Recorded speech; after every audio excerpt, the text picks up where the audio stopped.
Small businesses are at the heart of the U.S. economy. Here at Nurture Small Business Podcast, we're dedicated to seeing our small business owners succeed. I am your host, Denise Cagan, president of DCA Virtual Business Support. If you like what you hear on today's podcast, please share it. You have my gratitude for doing so.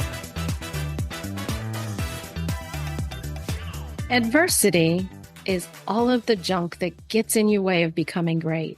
Money problems, divorce, raising children, caring for aging parents, and socioeconomic nuances can feel like a swamp to women, just pulling us and sucking us down. And I know today's guest has seen her fair share of adversity, outright roadblocks, or at least some of the people who helped put that adversity in her way thought they were. I am here to tell you, this woman is the definition of a self-made woman. She is funny, entertaining, and inspiring, and I am so excited to have her on the show today. Welcome, Nesha Pai. Oh my gosh, Denise, you're going to make me cry from that beautiful intro, and I'm honored to be here. So thank you.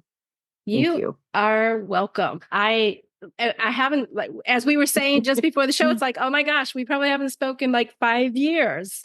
So it's really good to, first of all, reconnect. Before we, get going, or as we get going, tell people a little bit just who you are. Yeah, thank you. So I start by saying I'm a CPA, but not only a CPA.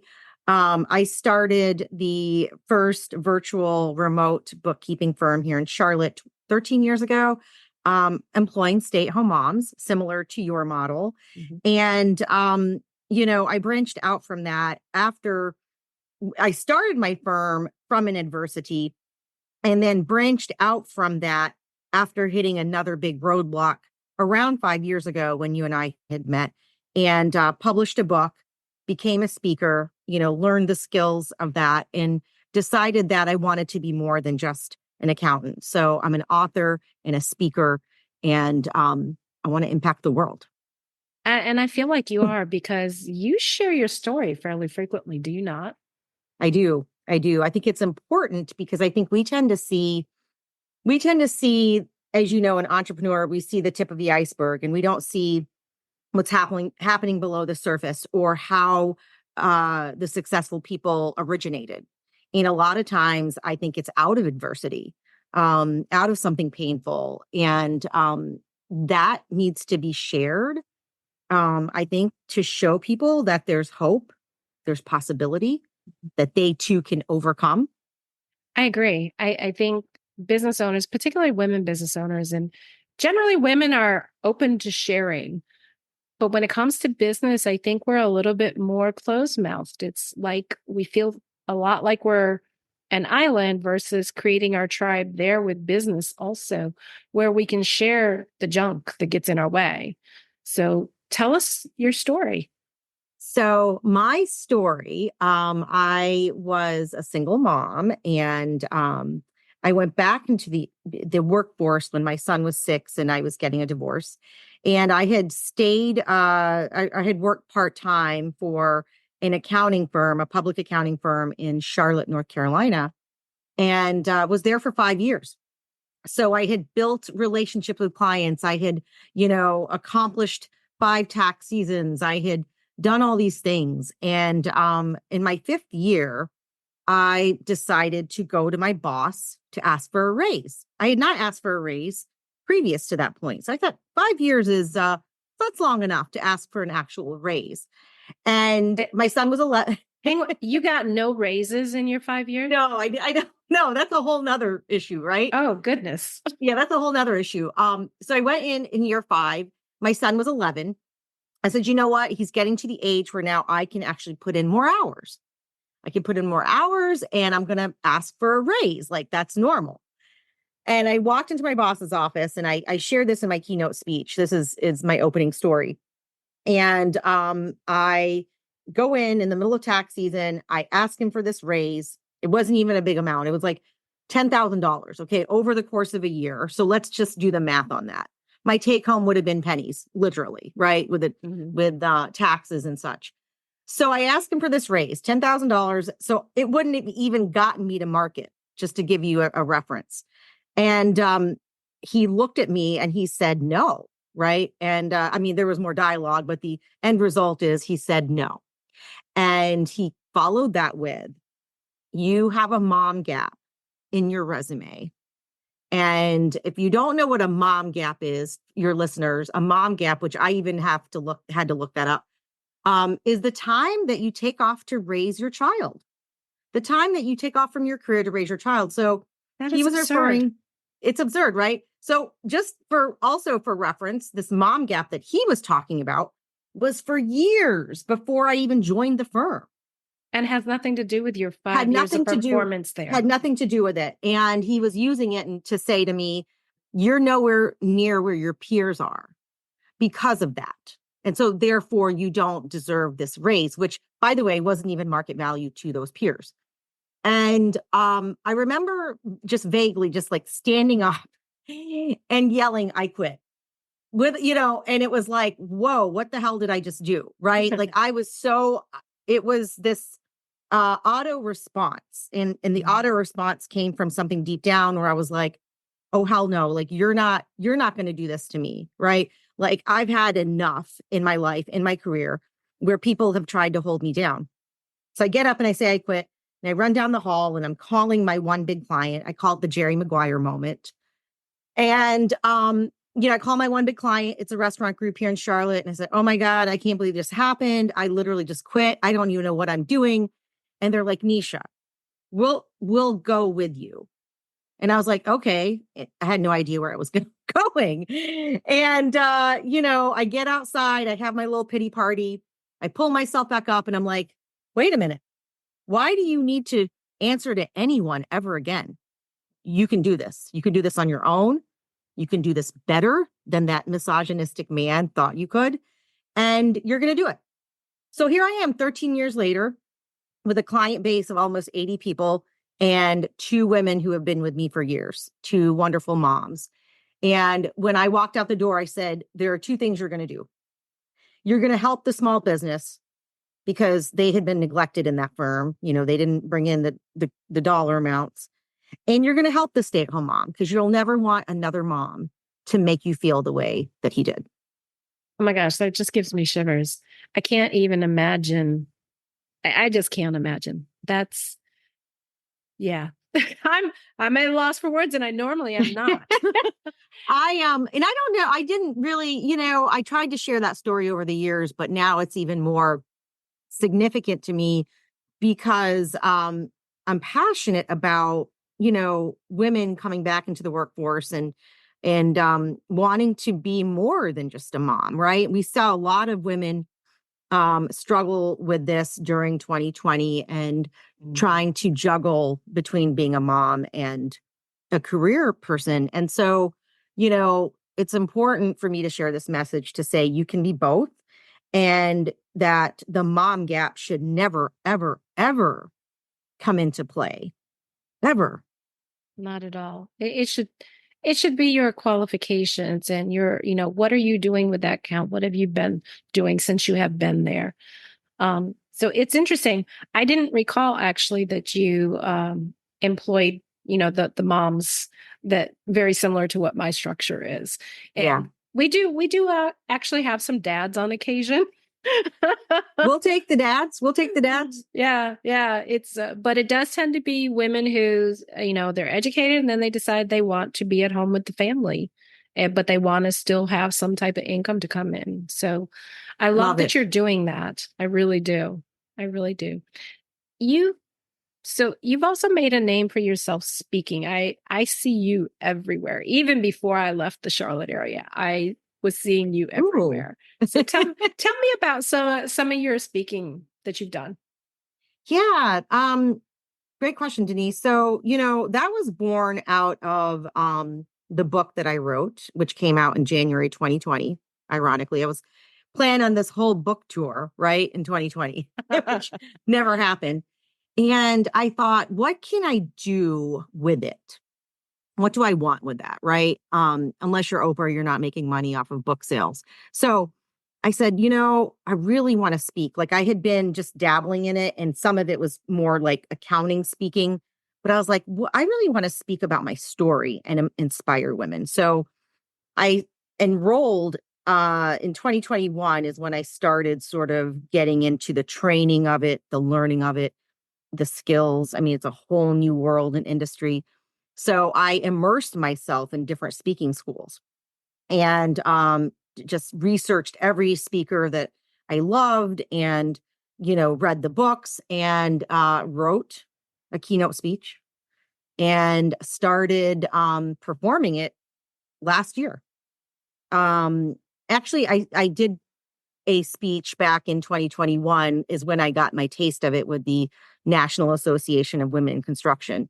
And I was a very, very much of a newbie. So from that experience, I said, man, I really love this. Like I walked off of stage feeling a huge high. And that is when I knew, wait a minute, I'm onto something. Because either people like love it or they hate it. Like, right. Public speaking is like most people's biggest fear. But I walked off of stage going, ooh, I want more. So even though it is scary, right? I still get nervous, but and that's when I started enrolling into these schools and researching it and learning the craft and developing speeches and learning how to develop speeches.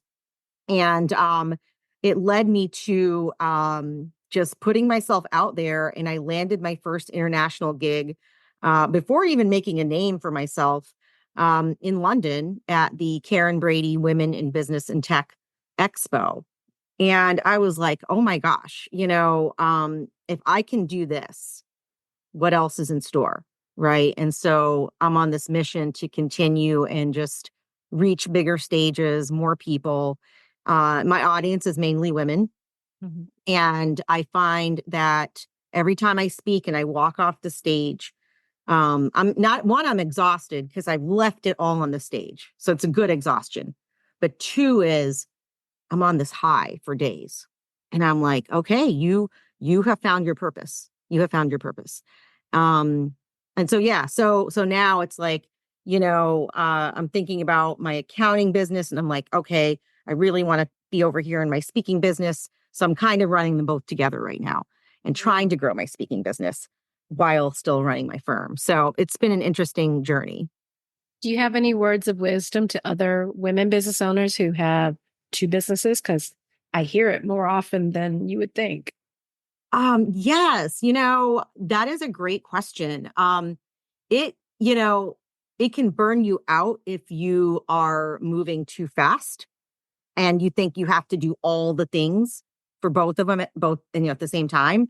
So it's like I focus on what do I need to focus on now, which is, what is my bread and butter? My bread and butter is my accounting business. But over here, is my passionate speaking business. So it's like, am I where I want to be in that business right now? No, but I'm doing little things at a time, right? Like if I were to do it all at once, I'd already have like my perfect website. I would have my speaker reel. I would blah, blah, blah, blah, blah. But I was like, okay, Nesha, one thing at a time, because you're over here giving your energy and you don't want to burn out, because we also forget we have to take care of ourselves in the process. And so I allow for space of self-care, whatever we want to call it. The buzzword is self-care, but I allow for rest. I allow for recharge. I'm getting ready to go on this sabbatical where I can do that. And just tell myself, like, this is not a race. This is not a race. So allowing for self-care and allowing for rest. What does that look like for you? For me, I don't feel selfish anymore. I used to feel selfish initially, and I'm like, oh, this isn't selfish, right? Because if we don't take care of ourselves, we have no business, right? Health as well, mental health, spiritual health, physical health. So I take care of myself in each of those realms, right? Am I making time for my faith, my relationship with God? Am I going to the gym? Am I eating properly? Am I getting 8 hours of sleep? Am I, able to read? Or even if I just want to Netflix and chill or just scroll on TikTok, right?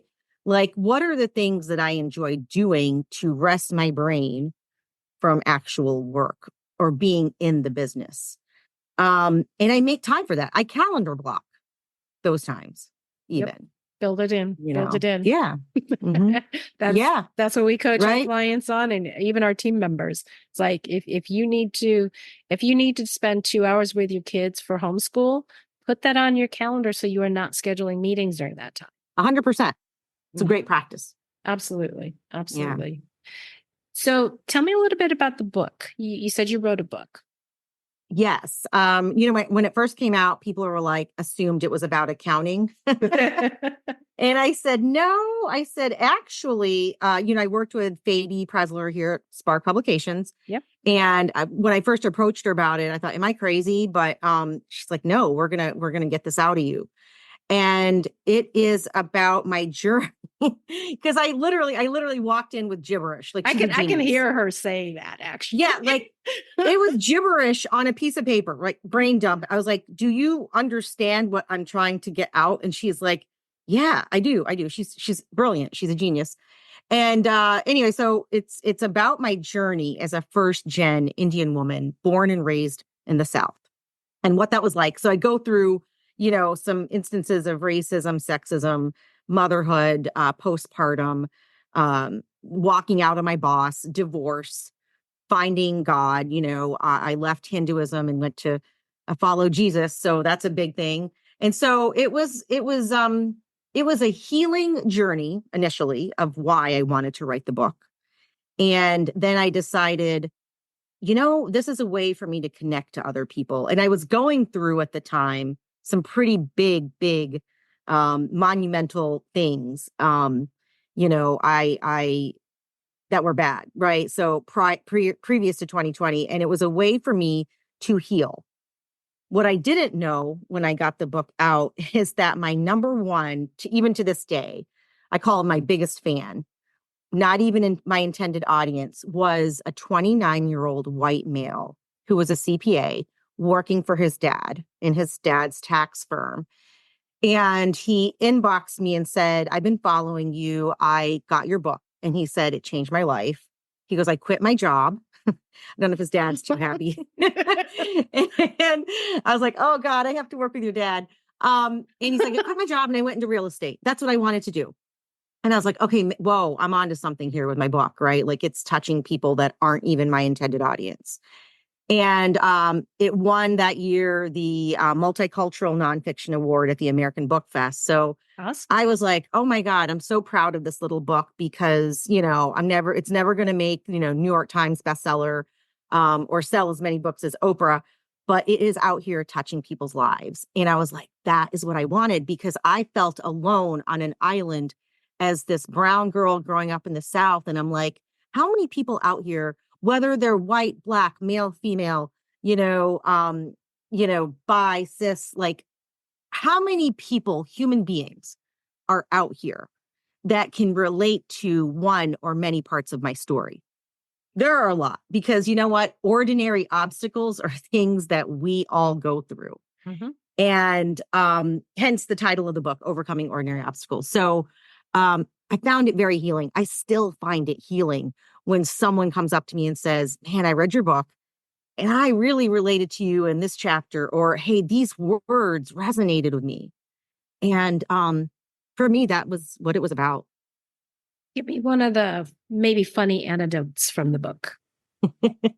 Funny anecdotes. Oh gosh, that's a good question. I have several, but my best or my favorite one, I'm trying to think if there were some in childhood. And I can't really remember, but my one that comes to mind is what my keynote speech is based off of, which is my Jerry Maguire moment of just getting up and walking out, Gotcha. right, of my boss. And but there are some funny parts. There's a lot of serious parts in there too.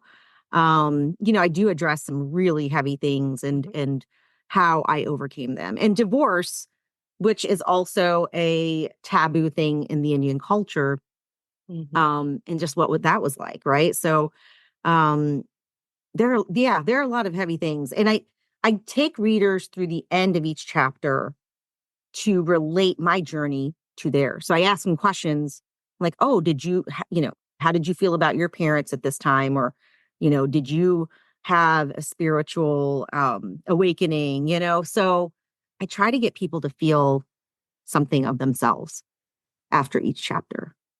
Perfect. I'm going to have to go out and get the book now, right?